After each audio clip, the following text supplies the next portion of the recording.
현재 양시장 모두 빨간불을 그려가고는 있지만 큰 폭으로 오름세를 지켜가지는 못하고 있는 상황입니다. 역시나 코스피 또 3,000피 벽에 무너져 내리고 있는 그런 상황인데요. 오늘의 구체적인 투자 포인트 함께 하시죠. 3프로 공약주, 오늘은 장인투자클럽 이창대 대표 함께하고 있습니다.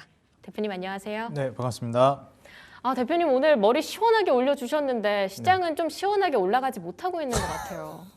좀 진단 좀 해주시죠. 네, 머리처럼 시원하게 같이 올라가야 되는데 저도 빨간색 일부러 이렇게 입고 왔는데 3천 가자고. 쉽지가 않은 것 같습니다. 네. 근데 뭐 사실 좀 주춤하는 정도 단계지 충분히 좀 올라갈 수 있다라고 보여지고요. 지금 현 시점에서 이제 시장이 3,000포인트를 목전에 두고 여기에서 좀 저항을 맞다 보니까 아무래도 아쉬운 부분을 많이 가지시는 것 같습니다. 근데 장기적으로 결국 유동성이 확보되는 거에 있어서는 계속해서 시장이 올라갈 가능성이 높다라고 보고 있고, 제일 중요한 게 지금 현 시점에서 돈이 풀리면서 이제 지수가 올라가는 것도 물론 있겠지만 이 상법 개정이라든지 각종 제도 개선이 이제 이루어지기 때문에 지금 당장에는 외인들이 조금 빠져나가고 있어요. 지정학적 리스크라든지 이러한 부분들이 중동에서도 좀 터지기도 했었고, 추후에 이 중동 리스크가 좀 해결이 된다라고 하면 다시 한번 또 시세를 강하게 보여줄 수 있을 거라고 봅니다. 우리가 보통 이제 호재랑 악재가 터졌을 때 호재가 더 강할 것인가 악재가 더 강할 것인가 그 힘의 차이를 좀 보는데, 시장에 있어서 가장 영향력을 많이 미치는 이제 첫 번째를 골라라 라고 하면은 저는 이제 금리를 꼽습니다. 그러니까 증시가 이제 장기적인 우상향을 보여주려면 세 가지 조건이 필요하다고 제가 항상 말씀드리는데, 저물가, 저금리, 그리고 이제 평화가 필요하다고 많이 말씀드려요. 물론 이제 호경기가 중요하기는 한데 그 호경기라는 것이 결국 사이클을 타는 것이기 때문에 이 저물가 저금리가 형성이 되면은 자연스럽게 또 호경기를 어느 정도 유도하는 측면이 있어서 호경기도 이제 맞는 표현이지만 따로 추가로 언급하진 않았습니다. 근데 이제 지금 현 시점에서는 평화라는 키워드가 깨졌죠. 어찌 보면 중동 전쟁으로 인해서. 그리고 나서 이제 저금리라는 호재가 이제 있습니다. 자, 그러면은 저금리랑 이제 중동 전쟁이라는 호재 악재가 만났을 때 과연 누가 이기고 있는가? 이걸 이제 따져보면 지수만 보더라도 지금 현재 계속해서 우상향하고 있고 크게 무너지지 않고 있습니다. 지금 현 시점에서 버티고 있는 것만 하더라도 전쟁이 터짐에도 불구하고요, 충분히 선방을 하고 있다라고 보여지고요. 지수가 4월 초에 이제 상호관세 이슈로 이제 크게 무너진 이후에 뭐 한 지금 두세 달 동안 정말 급격하게 올랐어요. 전 세계적으로도 지금 거의 한 탑3? 거의 뭐 그 탑급입니다, 정말. 상승률 자체가요. 그래서 코스피 상승률 놓고 보면은 원래 세계적으로 후순위에 가 있는, 뒤처져 있는 지수였는데 얼마나 암울했습니까? 네, 이제는 뭐 세계적으로 많이 최상단에 위치해 있는 수익률을 기록하고 있는 게 한국 증시입니다. 그래서 우리가 매일매일 올라갈 수는 없어요. 올라가다 좀 쉬었다 가기도 하고 이래야지 훨씬 더 건강한 상승이라고 볼 수 있고, 어찌 보면은 좀 안정감 있게 올라가는 패턴입니다. 계단식 상승이 좋아요. 근데 지금은 뭐 사실 계단식 상승이라고 볼 수도 없이 거의 수직 상승하고 있습니다. 이미 지금도. 그렇기 때문에 너무 불안감을 느끼시기보다는 오히려 만약에 조정이 나오면 그거 정말 좋은 기회입니다. 그거는 이제 탑승 못한 분들도 탓이라고 이제 기회 주는 거니까 시장 좀 조정 나온다고 겁먹지 마시고 그냥 강력하게 베팅 계속 들어가세요. 제가 봤을 때는 종목 샀다 팔았다 이런 것만 안 하시고 좋은 종목은 뭐 무슨 한 1, 20% 수익 노리지 마시고 50%, 100% 이상 노리셔야 됩니다. 이런 장에서는 충분히 갈 수 있어요. 장기적으로. 그래서 조정 나오면 더 산다 이런 마인드로 가시고, 내가 자금이 좀 큰 자금을 굴린다 하시는 분들은 현금 한 30% 정도 저는 좀 확보해 놓는 게 중요하다고 봅니다. 근데 내가 자금이 그렇게 크지 않고 매달 매집식으로 한다, 그러면 그냥 계속 사들이시면 돼요. 제가 봤을 때 지금 장에서는 종목만 똑바로 하고 외인 수급만 추종해도 크게 저는 실패하기 어려운 장이라고 봅니다. 네, 실패하기 어려운 장이다. 오히려 이렇게 기회를 줄 때 어느 정도 접근을 해보는 전략도 긍정적이다라고 바라보셨는데요. 현재 G7 정상회담이 계속 진행이 되고 있는 만큼 속보도 계속해서 나타나고 있습니다. 한국과 영국 정상이 전략적 파트너십을 다지기로 했는데 그 안에 디지털 공급망과 청정 에너지를 포함하기도 했고요. 그리고 또 이재명 대통령과 이시바 일본 총리가 미래지향적인 협력, 재개 의지를 선보였다라고 합니다. 또 특히 이시바 총리의 경우는 다음 주 나토 정상회의에 참석에 있어서도 참석 예정이다라고 발표를 했다라는 점도 함께 끌고 가보시면 좋겠습니다. 자, 그럼 하나씩 이슈 체크해 보시죠. 바로 첫 번째 이슈 직진부터 확인해 보도록 하겠습니다. 네, 오늘의 첫 번째 이슈 직진 바이오 USA에서 받아볼 텐데요. 미국 보스턴에서 현지 시간 16일 기준으로 막을 올린 행사입니다. 어떻게 진행되고 있는지 하나씩 분위기 좀 파악해 볼게요. 한국에서도 정말 많은 바이오 기업들이 저 행사에 참여를 했었는데 어떻게 좀 긍정적인 모양새를 보여줬나요? 저는 이제 뭐 한국 바이오 위상이 많이 높아졌다 이런 평가를 내리고 있기 때문에 이전과는 좀 많이 달라졌다라고 봅니다. 이게 사실 이제 제약 바이오라고 하면 우리나라는 국제적으로 경쟁력 있는 기업이 거의 그냥 없다시피 네. 했어요. 예, 근데 사실 우리가 이제 셀트리온이라든지 삼성바이오로직스라든지 한미약품이라든지 이렇게 이제 먼저 선두로 나와서 가지고 국제적인 경쟁력을 확보한 기업들이 물꼬를 터준 덕분에 그 뒤로 이제 알테오젠이라든지 유한양행이라든지 각종 기업들이 계속해서 국제적인 무대에서 경쟁력을 이제 높여가고 있는 시점이 아닌가 생각이 듭니다. 제가 이전에도 몇 번 언급을 드렸었는데 이제 우리나라는 이전에 그 농업 국가에서부터 시작해서 점점 이제 중화학공업 그 다음에 이제 더 나아가서 반도체 이렇게 이제 성장 가도를 달려왔잖아요. 그 다음에 뭐 소프트웨어 쪽에 네이버 카카오라든지 뭐 공룡 기업들도 많이 생겨났고요. 그래서 뭐 판교 테크노밸리라든지 이러한 것들도 많이 이제 그 부각을 받았죠. 근데 제가 우스갯소리로 이거 뭐 부동산까지 연계해서 제가 말씀을 드렸었는데 이제 결국에는 돈이 벌리는 산업이 있어야 그 부동산도 이제 올라가잖아요. 국가 경쟁력이 또 올라가요. 그쵸. 그래서 사실 판교 같은 경우에도 그랬던 것이고 경기 남부권도 이제 반도체 덕을 좀 많이 봤습니다. 그래서 제가 우스갯소리로 이제 앞으로는 우리나라 대한민국의 국부를 책임질 업종은 반도체 다음으로 이제 제약바이오가 될 것이다. 그래서 제약바이오가 지금 어디로 몰려들고 있죠? 어디로 몰려들고 있을까요? 이제 서구권이라고 하면 안 되죠. 서쪽으로 몰려들고 있죠. 아, 네. 네, 그래서 사실 지금 현 시점에서 이제 그 서울 안에서도 이제 서쪽 개발이라든지 이러한 쪽을 우리가 생각을 해볼 수 있겠고, 제가 우스갯소리로 그래서 송도 쪽이 이제 상당히 우리가 미래 세대를 생각해 본다라면 좋을 것이다. 막 이런 얘기까지 네. 우스갯소리로 했습니다. 인천이요. 네, 왜냐하면은 이제 제약바이오가 저는 대한민국 부를 거의 이끌어갈 거라고 보고 있습니다.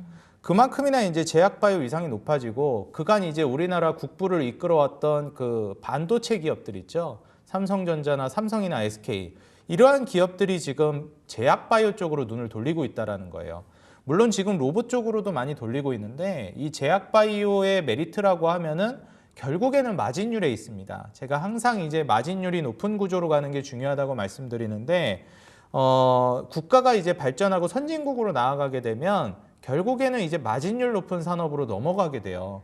농업국가 마진율 얼마나 나옵니까? 얼마 나오지도 않잖아요. 그리고 이제 중화학공업들도 뭐 조선업 요즘에 엄청 뜨긴 하지만 어때요?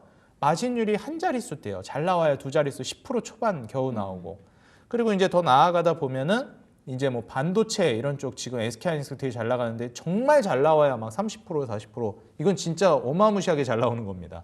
근데 이제 소프트웨어로 가게 되고 제약바이오로 가게 되면 무슨 5, 60%막 70%대까지 나와요. 네. 지금 알테오젠이 지금 그런 형국이에요. 무슨 뭐 80%까지도 나오는 것 같더라고요. 이게 제약바이오의 위력입니다. 그러니까 게임주나 소프트웨어 쪽도 이런 양상이에요. 마진율이 굉장히 고마진율 산업들입니다. 그래서 이제 제약바이오 쪽은 향후에 이제 성장성이 굉장히 커질 거라고 보고 있고 장기적인 이런 위상을 생각해 본다라고 하면 이런 제약바이오 이벤트들이 있을 때마다 박람회가 있을 때마다 과연 어떠한 성과를 내는지에 따라서 기업들을 우리는 투자를 고려해야 된다라고 봅니다. 이번에도 바이오 USA에서 이제 진가를 발휘하지 않을까 생각이 되고 있고 삼성바이오로직스 같은 경우에는 물론 제약바이오이긴 하지만 조금 CDMO잖아요. 생산 쪽에 포커스가 맞춰져 있기는 합니다. 그래서 마진율이 우리가 생각하는 그 제약바이오 정도의 파급력의 마진율은 아니지만 충분히 준수한 모습을 보여주고 있고 이번에 추가적인 랠리를 롯데바이오로직스랑 삼성바이오로직스가 상당히 강력하게 모멘텀을 가져올 가능성이 높다고 봐요. 그래서 삼성바이오로직스뿐만 아니라 이제 셀트리온이라든지 박람회 참가하는 그 다음에 SK바이오팜이라든지 뭐 동아ST 이제 동아그룹의 이제 ST팜 같은 이러한 기업들이 이러한 박람회 이후까지도 계속 이제 수혜를 받으면서 성과를 낼 가능성이 높다라고 보여지기 때문에 지금 이익을 준수하게 잘 내고 있고 이익 성장성이 두드러지는 기업들은 지금 장기적으로 보시더라도 그리고 금리 인하까지 내다봤을 때 투자를 좀 적극적으로 고려해 보셔도 좋을 것 같습니다.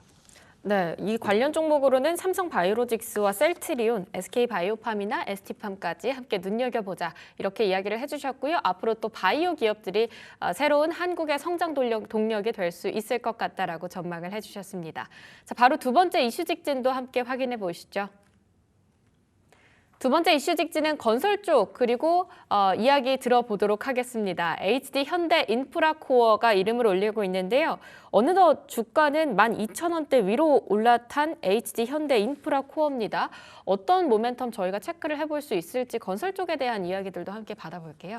네, 일단 이제 건설기계 쪽에서는 현대인프라코어가 이제 독보적으로 주가가 먼저 슈팅을 어제 거래일에 보여줬어요. 그래서 현대인프라코어를 비롯한 이제 건설기계 쪽이 뭐 인프라 모멘텀으로 이제 합쳐지면서 앞으로 계속 가지 않을까 좀 예상이 되고요. 이런 포인트를 좀 생각해 본다라고 하면 이제 지금 중동 전쟁이라는 게 좀 풍선 효과를 가져올 가능성이 있다고 봅니다. 왜냐하면 우리가 이제 전쟁이라고 하면 이 재건이라는 거랑 거리가 멀기 때문에 방산이 가고 재건주는 못 간다 이렇게 생각할 수 있습니다. 당연한 이제 수순인데 이게 한쪽에서 속된 말로 부시고 있어요. 그럼 이제 나중에 세워야죠, 다시. 네, 다시 이것도 재건해야 됩니다. 그렇기 때문에 이게 지금 전쟁을 하고 있으면은 물론 인프라 사업이 지금 당장에 뭐 본격화되기는 어렵지만 이게 나중에 다 다시 해야 되는 일들이에요. 그래서 이런 점을 좀 고려해 본다라고 하면 인프라 수요는 계속 지금 억눌리고 있다라고 보셔야 됩니다. 해야 되는데 못 하고 있는 거예요. 뒤로 계속 딜레이 되고 있는 겁니다. 그러면은 점점 인프라는 낙후되고 노후화돼 가는 거예요. 그러면 나중에 이거 해야 될 일이 어떻게 되죠? 많아집니다. 이제 더 중요한 거는 지금 글로벌 불경기 상황에서 지정학적 리스크가 터졌는데 제가 지속적으로 말씀드리죠. 경기를 글로벌 불경기, 이 불경기라는 걸 살리기 위해서는 국가가 해야 될 일이 두 가지가 있다. 두 가지 기관이 각자 두 가지 일을 해줘야 된다. 뭐라고 말씀드렸죠? 정부는 세금 만지고 그다음에 제도 개선하면서 인프라 정책, 인프라 사업으로 이제 경기 맞아요. 부양을 하는 것이고 그다음에 중앙은행은 뭘 하는 거라 그랬죠? 유동성을 공급해 주는 거라 그랬죠. 지금 우리나라 같은 경우에도 유동성 공급 한국은행에서 계속 금리 인하하면서 진행하고 있습니다.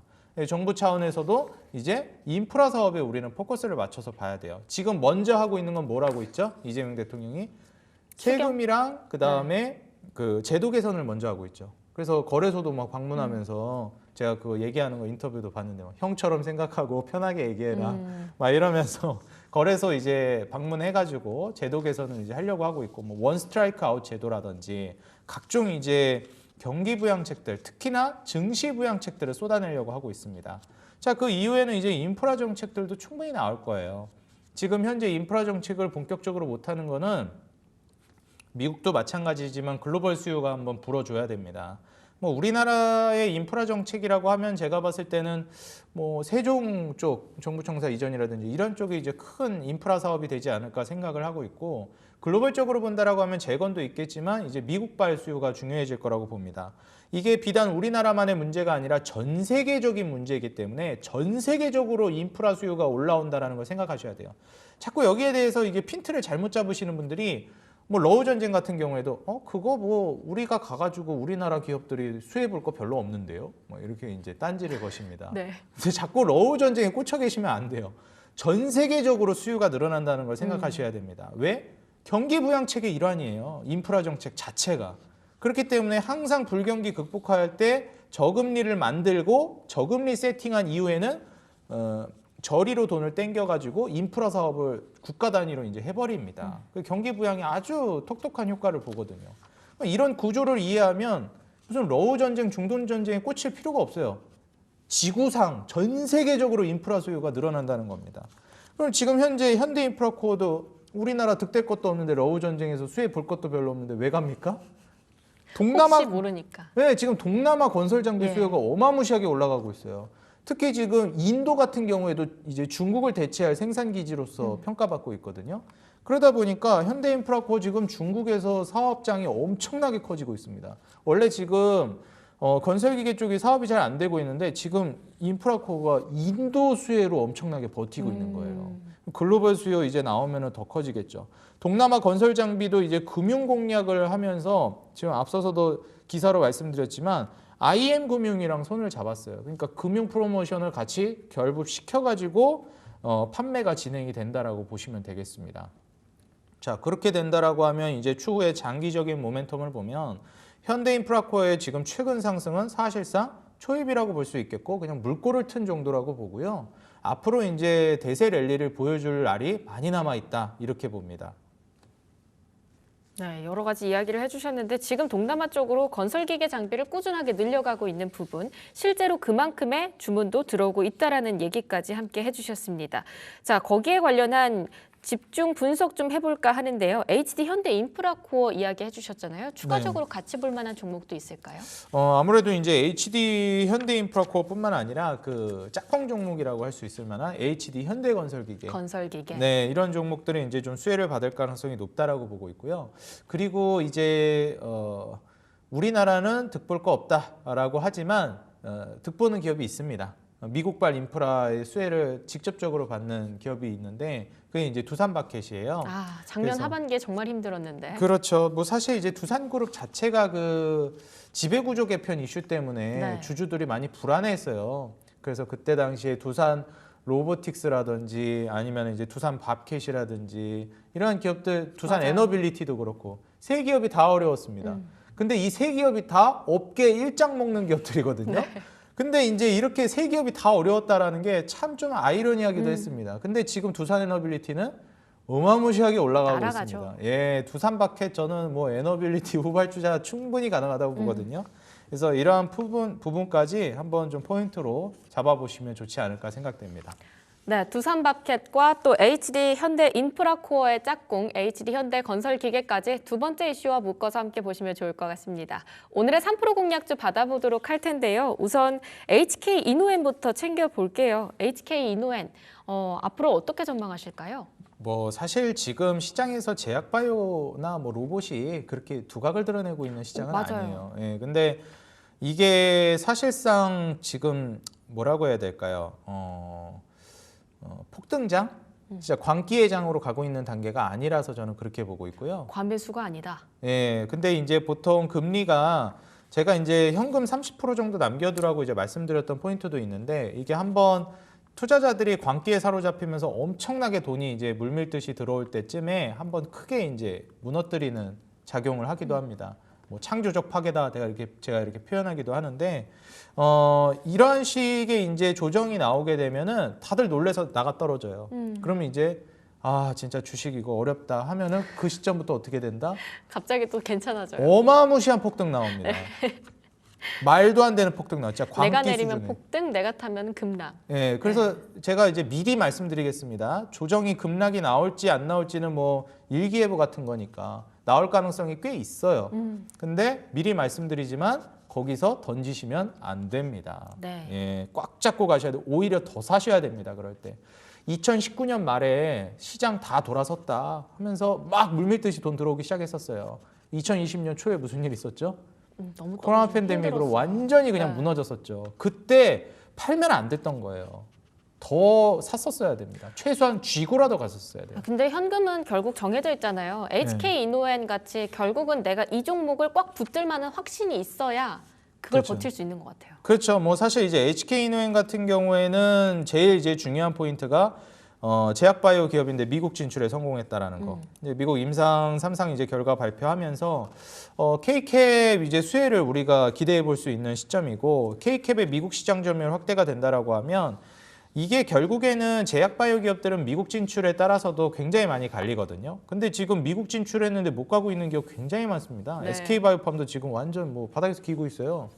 이게 뭐 제약바이오 쪽이 미국에서 뭐 관세 부과한다 이러니까 좀 속된 말로 좀 쫄은 것 같은데 저는 이게 미국이 관세 부과를 암만 해봤자 그래도 이득이에요. 그러니까 미국 진출 안 한 기업보다는 한 기업이 훨씬 낫습니다. 아무리 관세 부과해도. 그리고 이 제약업계가 트럼프 1기 때도 이거 계속 규제를 하려고 했었는데 이게 건드리는 게 쉽지가 않아요. 규제가 굉장히 타이트해가지고 트럼프가 대통령이긴 하지만 그게 좀 한계가 있습니다. 제약바이오는 훨씬 더 까다롭고 어려워요. 이게 만지기가. 그래서 1기 때도 이거 한번 건드리려고 했다가 못 건드렸잖아요. 2기 때도 제가 봤을 때는 쉽지는 않다고 봅니다.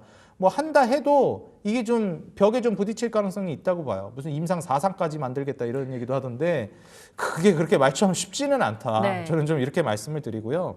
HK 이노엔은 이미 미국 진출 진행하면서 보험사, CMS 환급협의 시 유리한 고지도 이제 점유할 수 있을 거라고 기대되고 있습니다. 자, 그렇다라고 하면 HK는 미국 진출까지 했고 지금 실적 같은 경우에도 아주 준수합니다.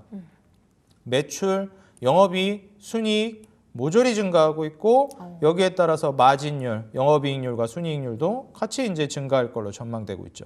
PER 12배 정도면 뭐 PBR도 0.8배로 1.0 아래로 떨어졌으니까 지금 차트상으로 보더라도 야, 이게 뭐 무서운 자리가 아니에요. 지금 무서운 거는 뭐 두산에너빌리티가 그렇게 급등하는 종목들이 이제 네. 무서운 거지. 기술적으로는 이제 뭐 무섭지가 않은 자리라고 볼 수 있습니다. 추후에 이제 기준금리 인하가 그러한 좀 안 좋은 모멘텀으로 시장이 무너졌을 때 아주 거의 수직 낙하하는 수준으로 금리를 내릴 겁니다.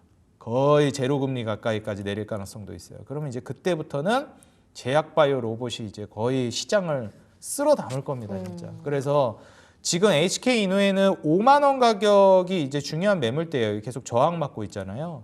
여기를 지금 돌파하려고 계속 시도하고 있는 겁니다. 여기도 맞고 떨어지고, 맞고 떨어지고, 여기도 맞고 떨어지고, 여기도 맞고 떨어지고, 여기도 맞고 떨어지고. 네. 과거에도 여기 지지해주고. 여기 돌파하면 어떻게 될까요? 5만 원 뚫으면? 다시 지지죠. 이제 5만 원 뚫으면 한 10만 원 봐야 돼요, 그때부터는. 그래서 저는 지금 선침해 관점에서 보시는 분들은 한 4만 원대부터 보시는 거 나중에 가면 이거 쳐다도 못 볼 가격이 되지 않을까. 저는 이렇게 봅니다. 물론 미국 그 임상 관련해서 결과를 좀 잘 주목해 봐야 됩니다. 그것도 네. 잘 막 삐걱거리고 삐끗하면 또 얘기가 달라지긴 해요.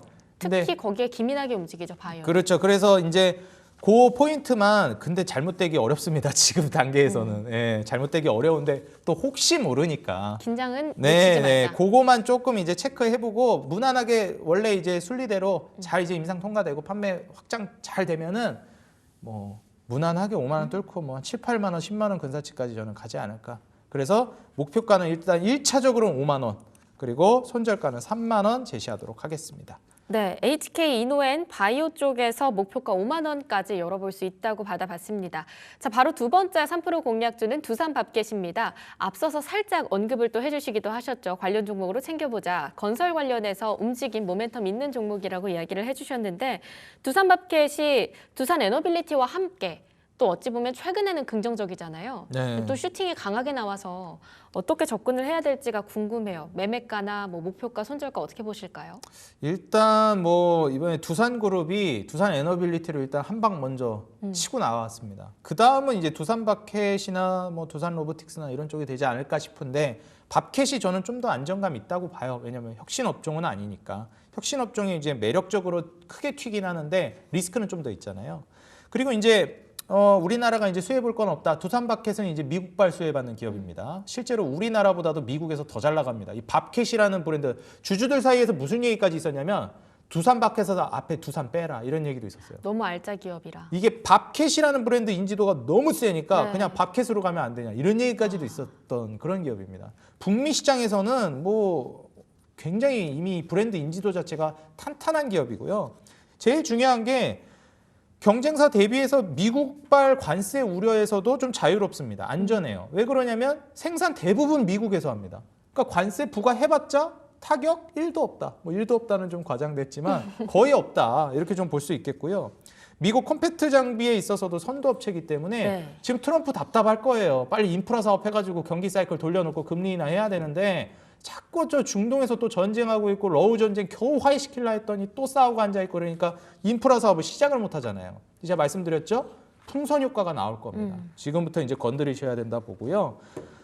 목표가는 1차적으로 6만 원을 좀 제시하고 손절가는 이제 4만 원을 제시할 건데 좀 더 욕심을 내보셔도 저는 괜찮지 않을까 이렇게 좀 말씀을 드립니다. 만약에 목표가 6만 원 달성했는데 내가 이걸 조금 더 끌고 가고 싶다, 욕심내보고 싶다 하면 어디까지 올려볼 수 있어요? 뭐 지금 전고점이 6만 7천 원 정도 되는데 네. 거기 위로까지 한번 돌파를 노려보는 게 좋지 않을까 좀 그렇게 봅니다. 네, 6만 원 목표가 제시해 주셨지만 조금 더 위에 6만 7천 원 이상까지도 내다볼 수 있는 두산 밥켓 이렇게 들어봤습니다. 오늘의 오후장 간단하게만 좀 전략 받아볼 수 있을까요? 네, 일단 시장이 앞으로 좀 흔들릴 가능성도 있습니다. 그래서 그거를 아예 그냥 시장 좋으니까 막 그냥 무턱대고 막 돌진 이렇게 이제 하는 매매만 아니고 조정 나올 거라는 걸 이미 인지하고 준비하고 있는 사람들은 조정이 나와도 놀라지 않아요.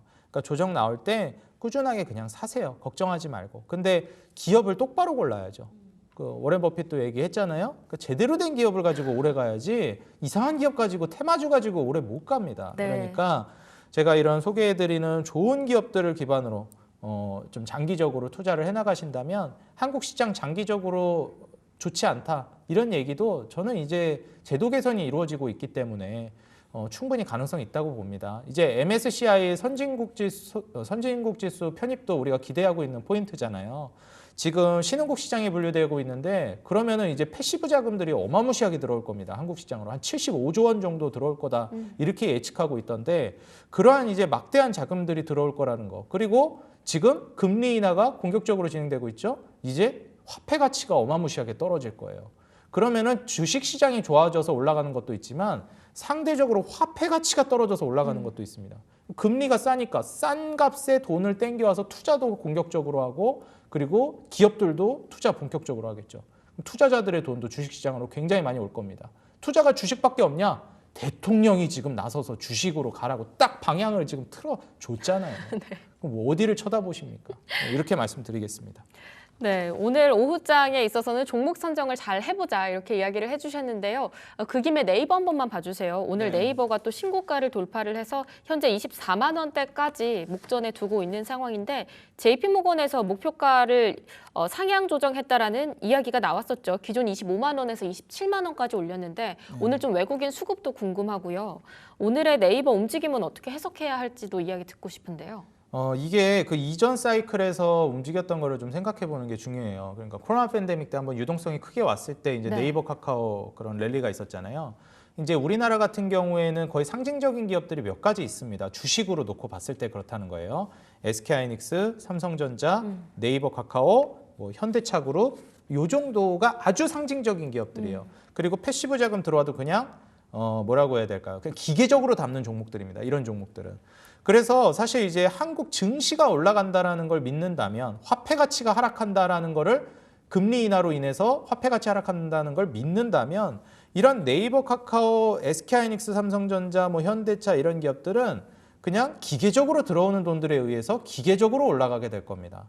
그래서 코로나 팬데믹 때 뭐 광풍에 사로잡혔을 때 뭐 네이버 같은 경우에도 40몇만 원까지 올라갔었잖아요. 실제로 이제 뭐 카카오도 눈여겨보시는 분들이 있는데 저는 개인적으로 네이버를 좀 더 좋게 봐요. 그래서 저는 최소 한도로 본다라고 하면 30만 원까지는 무난하게 갈 거라고 보고 있고 일정 정도 간다 그러면 40만 원까지도 뭐 지수가 받쳐주면 충분히 갈 수 있다고 보거든요. 그래서 지금 현 시점에서부터는 뭐 상승의 초입이라고 부르기도 민망해요. 이게 지금 박스권이 이 정도 부근인데 박스권 돌파를 지금 할랑말랑하는 구간이거든요. 네. 지금 구간이. 이게 지금 과연 이제 올라오기 시작했다라고 할 수 있을까? 30만 원까지 가면 아마 그때도 저는 유입되는 물량이 꽤 있을 겁니다. 그래서 30만 원까지는 무난하게 가고 그 위로 이제 돌파해서 얼마나 가느냐가 좀 관건이 될 거라고 봐서요. 지금 진입해도 저는 네이버는 안 늦었다고 봅니다. 오늘 15% 올라가는데 네. 지금도 지금 들어가셔도 된다고 저는 봐서 장기적으로 투자하실 거면 지금도 진입하시라. 저는 이렇게 말씀드리겠습니다. 네, 지금 진입도 가능하다. 오늘 네이버 15% 가까이 급등을 하고 있지만 카카오도 5% 상승을 하면서 오늘 AI 소프트웨어 관련주 자체가 긍정적인 흐름 이어가고 있습니다. 이전에 AI 소프트웨어의 관련주들 움직임, 흐름은 어땠었는지도 오늘 오후장 함께 체크를 해보시면 좋을 것 같습니다. 아직까지도 네이버 늦지 않았다. 충분히 30만 원까지 내다볼 수 있는 종목이라는 뷰까지 받아봤습니다. 여기서 인사드리도록 하겠습니다. 지금까지 장인투자클럽 이창대 대표 함께했습니다. 대표님 말씀 감사합니다. 네, 감사합니다.